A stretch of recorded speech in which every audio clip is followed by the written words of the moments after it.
Jeremiah 52 from the Net Bible. The Fall of Jerusalem. Zedekiah was 21 years old when he became king, and he ruled in Jerusalem for 11 years. His mother's name was Hamutal, daughter of Jeremiah from Libnah. He did what displeased the Lord, just as Jehoiachin had done. What follows is a record of what happened to Jerusalem and Judah because of the Lord's anger when he drove them out of his sight. Zedekiah rebelled against the king of Babylon. King Nebuchadnezzar of Babylon came against Jerusalem with his whole army and set up camp outside it. They built siege ramps all around it. He arrived on the 10th day of the 10th month in the 9th year that Zedekiah ruled over Judah. The city remained under siege until Zedekiah's 11th year. By the 9th day of the 4th month, the famine in the city was so severe the residents had no food. They broke through the city walls, and all the soldiers tried to escape. They left the city during the night. They went through the gate between the two walls that is near the king's garden. The Babylonians had the city surrounded. Then they headed for the Jordan Valley. But the Babylonian army chased after the king. They caught up with Zedekiah in the plains of Jericho, and his entire army deserted him. They captured him and brought him up to the king of Babylon at Riblah in the territory of Hamath, and he passed sentence on him there. The king of Babylon had Zedekiah's sons put to death while Zedekiah was forced to watch. He also had all the nobles of Judah put to death there at Riblah. He had Zedekiah's eyes put out and had him bound in chains. Then the king of Babylon had him led off to Babylon, and he was imprisoned there until the day he died. On the 10th day of the 5th month, in the 19th year of King Nebuchadnezzar of Babylon, Nebuzaradan, the captain of the royal guard, who served the king of Babylon, arrived in Jerusalem.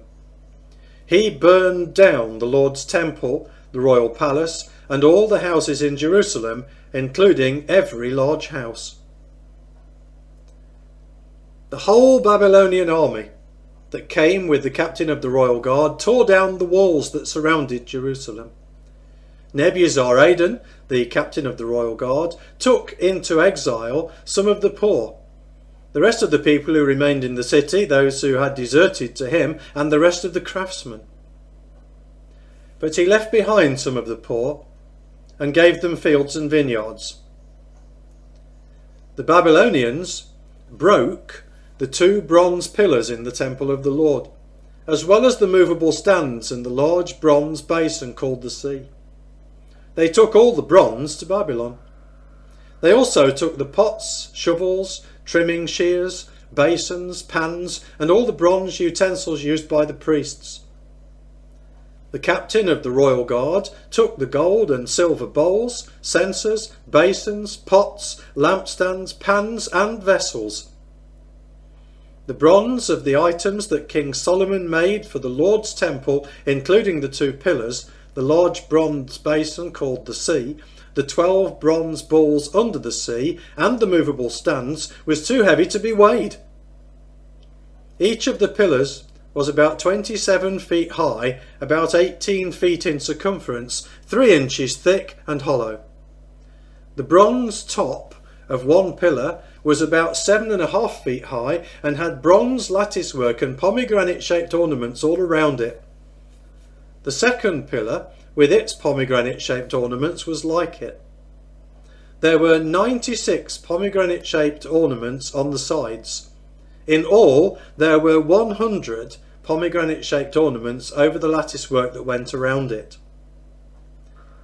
The captain of the royal guard took Sariah the chief priest, Zephaniah the priest who was second in rank, and the 3 doorkeepers. From the city he took an official who was in charge of the soldiers, 7 of the king's advisers who were discovered in the city, an official army secretary who drafted citizens for military service, and 60 citizens who were discovered in the middle of the city. Nebuzaradan, the captain of the royal guard, took them and brought them to the king of Babylon at Riblah. The king of Babylon ordered them to be executed at Riblah in the territory of Hamath. So Judah was taken into exile away from its land. Here is the official record of the number of people Nebuchadnezzar carried into exile. In the 7th year, 3,023 Jews. In Nebuchadnezzar's 18th year, 832 people from Jerusalem. In Nebuchadnezzar's 23rd year, Nebuzaradan, the captain of the royal guard, carried into exile 745 Judeans. In all, 4,600 people went into exile. Jehoiachin in exile. In the 37th year of the exile of King Jehoiachin of Judah, on the 25th day of the 12th month, Evil-Merodach, in the first year of his reign, pardoned King Jehoiachin of Judah and released him from prison. He spoke kindly to him and gave him a more prestigious position than the other kings who were with him in Babylon. Jehoiachin took off his prison clothes and ate daily in the king's presence for the rest of his life. He was given daily provisions by the king of Babylon for the rest of his life until the day he died.